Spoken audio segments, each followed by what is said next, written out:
Hello and welcome to a Sentinel review of Sony Santa Monica's God of War Ragnarok. Warning, this will be a spoiler review for both God of War 2018 and God of War Ragnarok. What is God of War Ragnarok?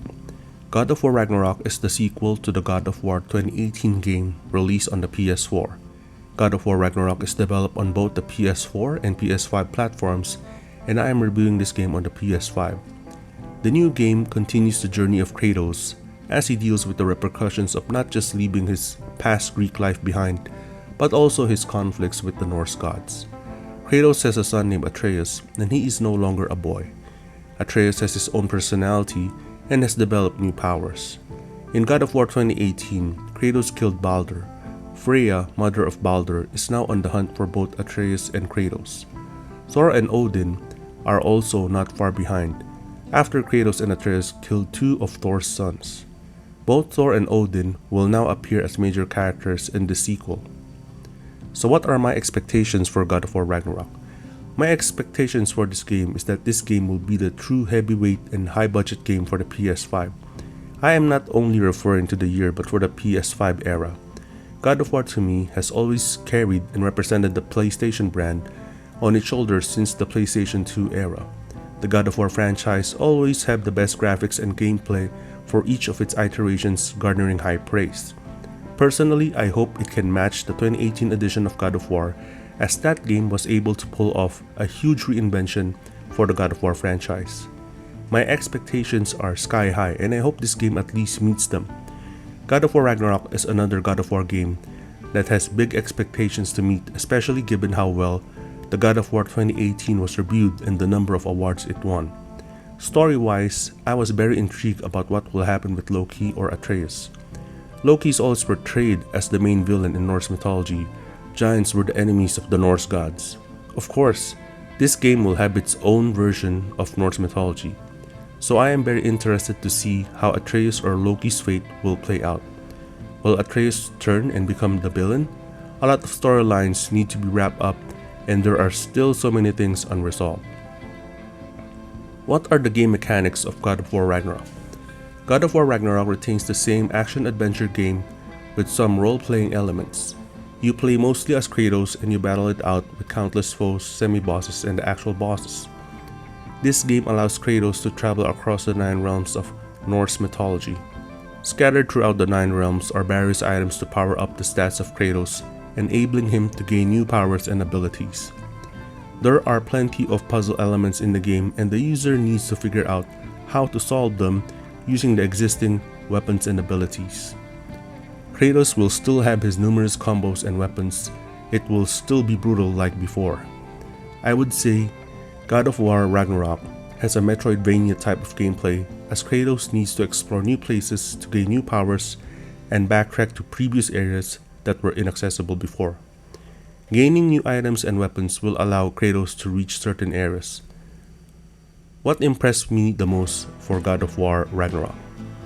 After finishing the game on normal difficulty, I was very impressed. Technically, the graphics are stunning. I was able to play this game on a 4K Sony television, and I had it on the performance mode. I tried playing the game on a 1080p monitor, and I would say it is best to play it on a 4K television. There is a huge difference. Now, let me say that there are other games that look better than God of War Ragnarok, like Ratchet & Clank, Rift Apart, and Horizon Forbidden West. I am guessing that the PS4 development of God of War Ragnarok caused the programmers of the game to scale down. Sony Santa Monica wisely chose to have a PS4 version to recoup their costs and to make sure this game sells well. Many people still don't have a PS5, especially back in 2022. Now, playing this game on the PS5 did not have the loud noise issue. I played God of War 2018 on the PS4 Pro, and the PS4 Pro was making a very loud noise as the machine was really struggling to run the game. Christopher Judge stands out as the voice actor of Kratos. Each scene with Kratos is well acted and voiced, as there is a huge tension between him and Atreus. Christopher Judge delivers the performance very well and makes you feel the struggles of Kratos, not just with his son but also within himself. Kratos has become more mature and owns up to his limitations and shortcomings. In fact, Kratos was hesitant to use violence. He tries to resort to reason and make things better instead of just being a monster. Kratos refuses to go back to his past self. Kratos cannot call Atreus boy anymore, as Atreus is already a teenager. Much of the time spent showing how much Atreus has grown. But I still have questions about Atreus, especially after he was called Loki. Will he be the traitor to Kratos as prophesied? Atreus makes a lot of rash decisions, and I admit, I have many questions about what will happen in the game. Ben McCreary returns to compose the game, and the soundtrack is on my Spotify playlist.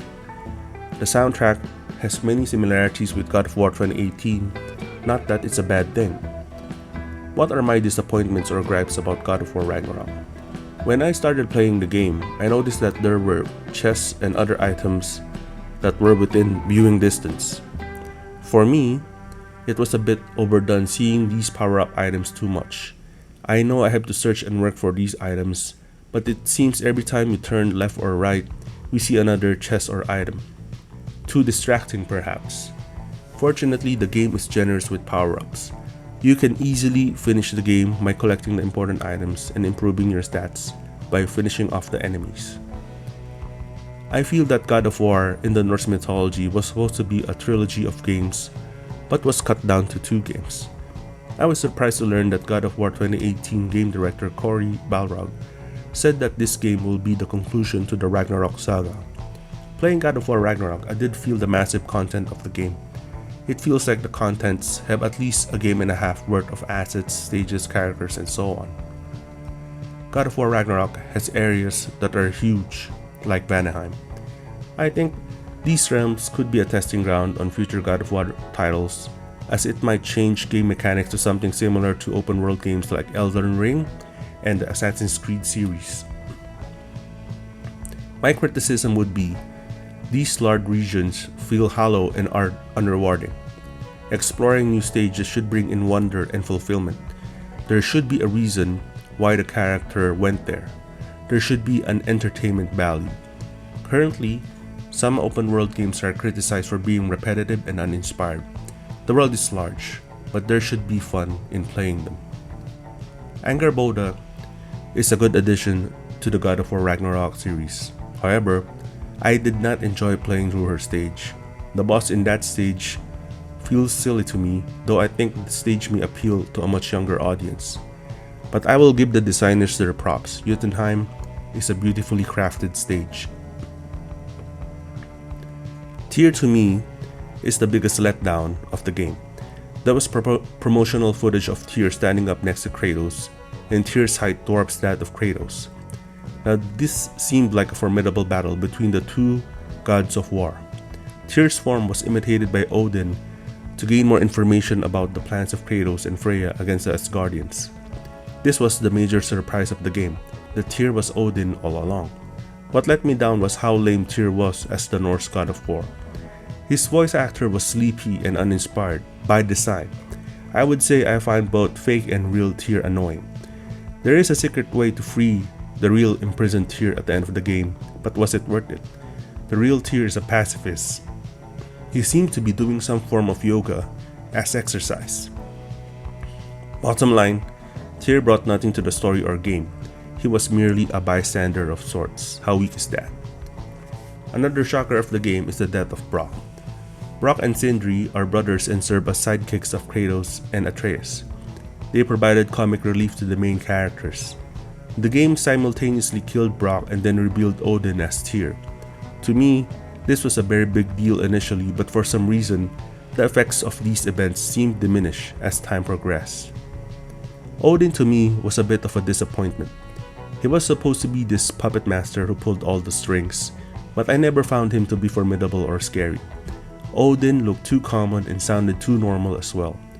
Odin is the final boss and he's the one to kill Thor, but I wish he changed his form, especially as the last boss. Aside from killing Thor though, some people questioned if Odin was really evil or simply Machiavellian. He seemed to be too obsessed with the mysterious green mass that he assumes will give him more power and hidden knowledge, thus his friendship with Atreus. Odin though has one of the coolest teleportation effects ever in gaming. Fortunately, I consider Thor as the real boss of the game. He is huge and he towers over Kratos. Kratos tries to reason with him and wants to avoid violence, but Thor cannot stop being the main weapon of Odin. Thor accepts himself as a monster, as a killer. He cannot stop drinking and wallowing over how his life ended up. In battle, Thor is the most imposing as he wields his magic hammer and pounds Kratos with it. Thor is truly worthy to be called the main adversary of Kratos, as he is a match for the strength and power of Kratos. Thor's showing in God of War Ragnarok met my high expectations. When I saw his cameo in God of War 2018, I knew it would be a major fight. Thor's fight with Kratos at the beginning was already very memorable. The fight was not mere hype, but it delivered the blows and actions to a tense and thrilling fashion. It was very well done. Another strong character is Heimdall, the super arrogant Norse god. He has the power of super speed and foresight. Sony Santa Monica really put their own twist with this character. Unfortunately, he was easily bested by Kratos with the help of the Draupnir spear. I wish the developer showed off Heimdall's powers more and gave him a bigger role. At the end of 2018 God of War, we learned that Atreus is named Loki and that Atreus will kill Kratos and serve Odin. This did not turn out true at all, but we were all led to believe that Atreus or Loki will betray Kratos deliberately or not. Crazy ideas were forming in my head, like Kratos will kill Atreus or Atreus will kill Kratos. One of them will die in this game. We already saw Odin kill Thor, Zeus kill Kratos, Baldur almost killing Freya. But then again, this is a video game franchise. We need a star, so I doubt Kratos will be killed again. So Sony Santa Monica played it safe and told their story in the most logical way possible. But Kratos and Atreus are now noble heroes, corny as it sounds. They want to make their lives better and do good to others. It's kind of a safe conclusion for God of War. There's no crazy twist or event here. My crazy assumptions on the game never materialize. How does God of War Ragnarok compare to Elden Ring and other open world games? I have seen reviews of God of War Ragnarok, and it is not favorable when these gamers compare the game to Elden Ring. Certain gamers prefer the open world style of Elden Ring. They can create their own path and finish the game on their own terms. In God of War Ragnarok, the player is limited with his current weapons and items. You cannot go to places unless you have the means to access them. Maybe in the future God of War will change to become more open world, but for now, the sales of God of War Ragnarok are still high, and it guarantees that more God of War games will remain in its current style of play, which is more than fine by me. My background with God of War is that I played the series during the PS2 era, and that's what I expect. God of War 2018 and Ragnarok did have a makeover, looking very similar to a Dark Souls game. However, the gameplay and other elements still have many similarities with the classic God of War in PS2 and PS3. I don't expect the franchise to go open world, though things in the gaming industry can change fast, you never know. What are my thoughts on the future sequels for God of War Ragnarok? I feel many things in God of War Ragnarok are still not resolved. There are rumors of a God of War Ragnarok DLC that focuses on Atreus' quest to search for other giants. Can a God of War game or DLC stand without Kratos as the lead character? What about Athena, who appeared in God of War 2018? Will she return to haunt Kratos? Will we ever learn more of the mysterious green mass? Who was behind it? Lastly, there is an ever-persistent rumor that the next God of War will be set in Egyptian mythology. I am guessing that Sony Santa Monica is already preparing to set God of War in another mythology as the Norse saga wraps up. I expect another fresh redesign for God of War, and this time, the full power of the PS5 will be utilized. Overall, how would I grade God of War Ragnarok? God of War Ragnarok easily earns its recommendation. To me, very few games compare to it. Even constant comparisons to Elden Ring speaks to the high quality God of War Ragnarok brings. The story, graphics, gameplay, and production values are all top-notch. I still am very interested in how Sony Santa Monica will resume the story of Kratos. There is still a lot of story to be told and more gameplay to be shown for its next iteration. This sequel might not provide the same impact as God of War 2018 did, but to me that's to be expected. Despite its flaws, God of War Ragnarok still provides a conclusion that makes sense to the Norse saga. God of War Ragnarok still satisfies most of what I seek in a God of War game. There are plenty of powerful moments here that no gamer will soon forget. God of War Ragnarok remains the top dog in the PS5 line of exclusives.